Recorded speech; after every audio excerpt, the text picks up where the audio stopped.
Welcome back to the Deep Dive. Today, we're diving into something that's been debated for centuries.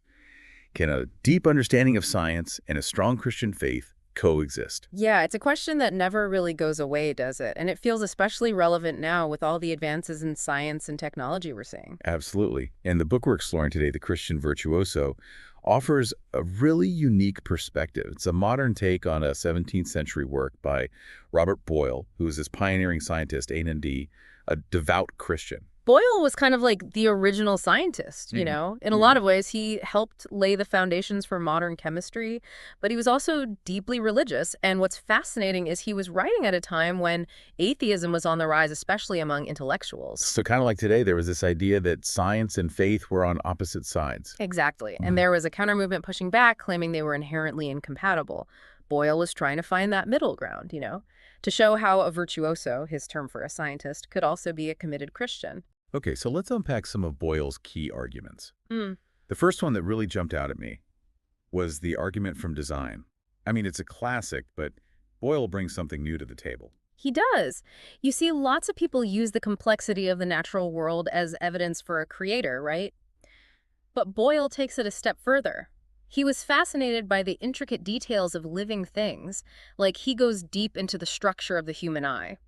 Not just that it sees, but the way the lens works, how the retina is arranged. It's like he was saying, the more we learn about the science of vision, the more impressive the design becomes. Exactly. And he argued that this level of sophistication pointed to a creator who understood optics even better than humans ever could. It wasn't just a general sense of awe, it was a very specific argument based on his scientific knowledge. That's really interesting. It's like he's saying that understanding the science actually strengthens the case for a designer. Right, and he uses other examples too, like the instincts of animals. He was amazed by how creatures, even tiny insects, were so perfectly equipped to survive in their environments. So it's about recognizing the intentionality behind the complexity, the idea that this level of fine-tuning couldn't have just happened by chance. Precisely, and this is where Boyle challenges those who see conflict between science and faith. He's saying, look, if you really understand the science, it actually points towards a creator, not away from one. Okay, that makes sense. So another big part of Boyle's argument is the idea of experience as evidence for Christianity. But he seems to be using experience in a much broader way than we usually do. Absolutely. He includes personal observation, the kind of stuff we might test in a lab, but he also includes historical accounts and what he calls theological experience. Theological experience, that sounds pretty complex. It is a bit. He's basically talking about divine revelation, especially through scripture. He argues that we accept so many truths based on credible testimony in other areas of life, so why not in matters of faith? So it's like if I read a history book about, say, the Roman Empire, I'm trusting the historians who researched and wrote that book, even though I wasn't there myself. Right. Or if you hear about a new scientific discovery, you're trusting the scientists who conducted the experiments. Boyle's point is that we rely on testimony all the time. And in matters of faith, the testimony of those who experience God firsthand should be given serious consideration. Okay, so it's not just blind faith. It's faith built on the trustworthy accounts of others. Exactly. He's saying that these accounts, especially those in Scripture, provide a form of evidence that we shouldn't dismiss. This leads into another really fascinating part of the book, Boyle's discussion of miracles. He actually sees the rapid spread of Christianity in its early years, along with the accounts of miracles, as strong evidence in favor of the faith. Yes, and he addresses this idea that for a religion as demanding as Christianity to spread so quickly and have such a profound impact, there had to be some kind of divine help at play. He even uses this analogy in the book. If a religion this challenging could thrive without miracles, that itself would be a miracle. It's such a clever way to frame it, isn't it? He's highlighting just how improbable the early success of Christianity was, given the historical context and the sacrifices it demanded of its followers. It's like he's challenging the skeptics to come up with a more plausible explanation. Okay, so we've got design experience and miracles, all pretty big concepts. But there's another piece of Boyle's argument that I found really intriguing, the idea that some things in Christianity are simply above reason. Right, and this is where things can get a bit tricky for those who see faith as purely a matter of logic. But Boyle is very clear that he's not saying faith is against reason, just that some truths might be beyond our full comprehension. He uses this analogy of a geometry student struggling with a complex theorem, which totally reminds me of high school. And you're staring at those proofs and they make absolutely no sense until the teacher explains it. Yes, and then suddenly it clicks. Boyle's point is that God is like that patient math teacher, revealing truths that we wouldn't be able to grasp on our own. So through revelation, God helps us understand those concepts that are initially beyond our reach. Exactly. And Boyle argues that this doesn't diminish the role of reason, it actually expands it. It's like faith is building upon reason, taking us further in our understanding. It's not about abandoning logic, it's about recognizing its limits. Okay, that makes a lot of sense. Now, I'm curious, does Boyle ever talk about his own personal experiences with this interplay between faith and reason, between his scientific work and his religious beliefs? He does, and it's fascinating to see how those two aspects of his life intertwined.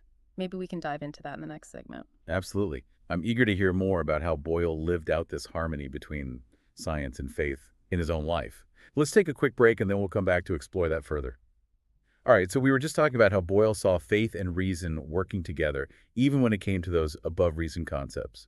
I'm really curious to hear how this played out in his own life as a scientist.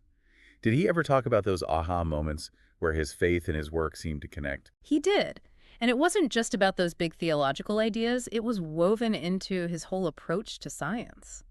Boyle was a pioneer in using the scientific method, conducting experiments, and really emphasizing that evidence-based approach. But at the same time, he was deeply religious.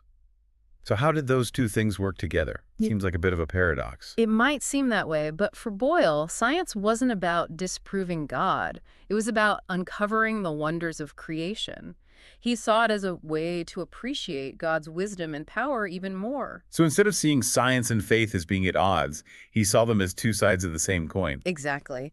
And this comes through in his scientific discoveries. Take Boyle's law, for example.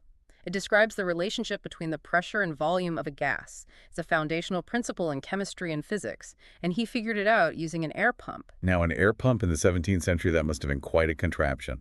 Oh, it was. It was a pretty revolutionary piece of technology at the time. But for Boyle, this discovery wasn't just a scientific breakthrough. It was a testament to the order and intelligibility of the universe. He saw it as evidence for a divine designer. So his scientific work was almost like a form of worship. He was discovering the laws of nature as a way of getting to know God's mind better. That's a great way to put it. And this idea, this harmony between science and faith, wasn't unique to Boyle. Think about Isaac Newton, another scientific giant. He was also a devout Christian who saw the universe as this incredibly intricate clockwork mechanism designed by God. It's interesting, isn't it? We tend to think of the conflict between science and religion as this age-old battle, but for a lot of history, they were seen as intertwined. Absolutely. And even today, there are many scientists who find their faith inspires and informs their work. It's not about ignoring the science, it's about looking for deeper meaning within it. It makes me think of that Einstein quote, "Science without religion is lame, religion without science is blind." It seems like Boyle was way ahead of his time in recognizing how important that connection is. He was. And it's something we could all benefit from reflecting on. Okay, so we've talked about how Boyle saw science and faith as complementary and how that played out in his own life and the work of other scientists. But the book also gets into some pretty specific arguments he uses to defend this view, right? Right. And one that stood out to me was this idea of different levels of truth. He argues that some truths are simply beyond the reach of human reason. It kind of reminded me of that scene in Contact where Jodie Foster's character experiences something so profound, so beyond our understanding that she can't even put it into words. I love that movie. And it's a great example of what Boyle was getting at. He acknowledged that our minds have limits. He used the analogy of a child trying to understand advanced math. The concepts are real, but the child needs guidance from someone with more knowledge. So it's not that those above reason truths are false or meaningless. It's just that we might need a different way to access them. Like we need that divine teacher to help us understand. Exactly. And this is where faith comes in for Boyle. It wasn't a blind leap. It was a reasoned trust in a higher source of knowledge. He argued that we rely on testimony all the time, whether it's from historians or scientists or even eyewitnesses to a crime. And he pointed out that we readily accept those testimonies. So why should we be so resistant to the testimony of those who experience God firsthand, especially the apostles who witnessed Christ's miracles and resurrection? It's a good question. Boyle is basically saying that faith is another way of knowing one that uses trust and testimony just like many other areas of our lives. It's not about abandoning reason. It's about recognizing that there might be truths beyond what reason alone can grasp. Okay, so we've talked about the role of testimony and this idea that some truths might be above reason. But one thing that often comes up in these conversations about science and faith is the question of miracles. And Boyle doesn't shy away from this at all. Not at all. And his approach is really interesting. He argues that miracles aren't violations of the laws of nature, but rather a higher power working through those laws in ways we might not fully understand. So he's not saying that God suspends the laws of physics every time a miracle happens. No, it's more like he's saying God, as the creator of those laws, can operate on a level that we don't have access to. It's like a skilled programmer who can manipulate code to produce results that seem impossible to the average user. That's a great analogy. It's like the program is still following its own rules, but there's this deeper layer of control that we're not aware of. Exactly. And that helps to explain how miracles, even though they might seem extraordinary, can still fit within a scientific understanding of the world. It's not about breaking the laws of nature. It's about revealing a deeper layer of those laws. So Boyle's basically saying that miracles don't disprove science. They actually point to something more profound, something that science alone can't fully explain. Right. It's like he's inviting us to expand our view of what's possible, to acknowledge that there might be more to the universe than we can currently measure or understand. It makes me think of all the scientific discoveries that were once considered impossible, like the idea that the Earth revolves around the sun. Maybe miracles are just phenomena that we haven't fully grasped scientifically yet. That's a thought-provoking idea. And I think Boyle would agree that we should approach the world with a sense of wonder, recognizing that there's always more to learn and discover, both through science and through faith. Okay, so we've covered a lot of ground here. We've explored Boyle's ideas about how science and faith can work together, how they did in his own life, and even his take on miracles. But there's one more aspect of the book that I think is really important, and that's Boyle's emphasis on the practical implications of faith. He wasn't content with just talking about ideas. He believed that true faith should lead to action. You're absolutely right. For Boyle, faith wasn't just an intellectual exercise, it was a way of life. He was a big advocate for what he called practical Christianity, which was all about living out your faith through acts of love, compassion, and service to others. So it wasn't just about believing the right things. It was about doing the right thing. Exactly. And this is where his scientific mind and his religious convictions really came together. He saw studying nature as a way of understanding God's handiwork, and he believed that should lead to a deeper sense of gratitude and a desire to reflect God's goodness in our own lives. So it's like he was saying, if God put so much care into creating the world, shouldn't we try to be just as caring in how we treat each other and the planet? Yeah, that's a really beautiful way to put it, and Boyle lived this out in his own life. He was known for his philanthropy, his support of missionary work, and his genuine efforts to help the poor and the marginalized. So his faith wasn't just a set of beliefs, it was an active force shaping his actions. Absolutely. It's something that I think sometimes gets lost in modern discussions about science and faith.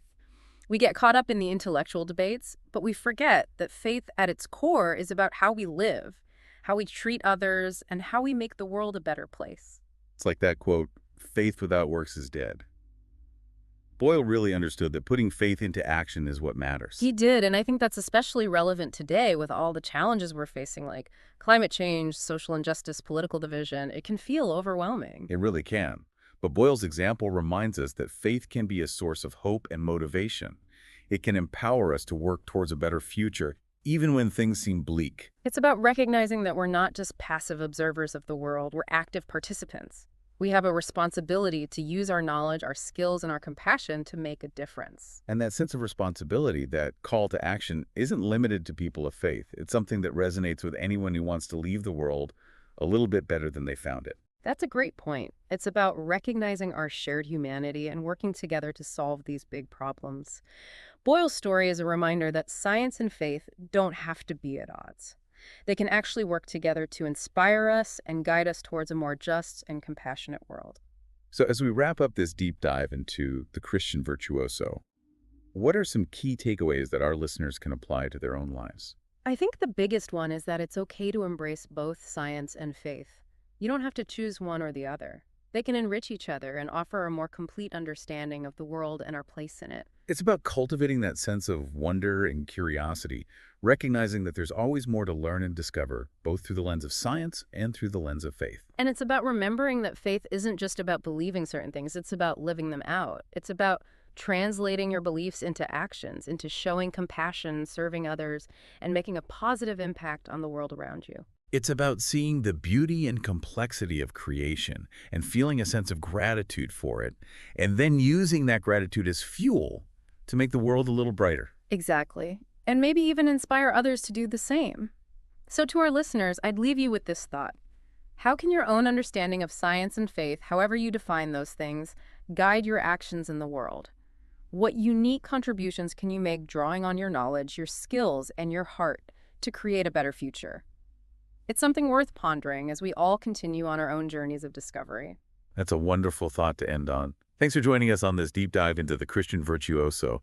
It's been an inspiring journey exploring the life and ideas of this remarkable man. It really has. And to all our listeners out there, thanks for tuning in. Keep those questions coming and keep diving deep.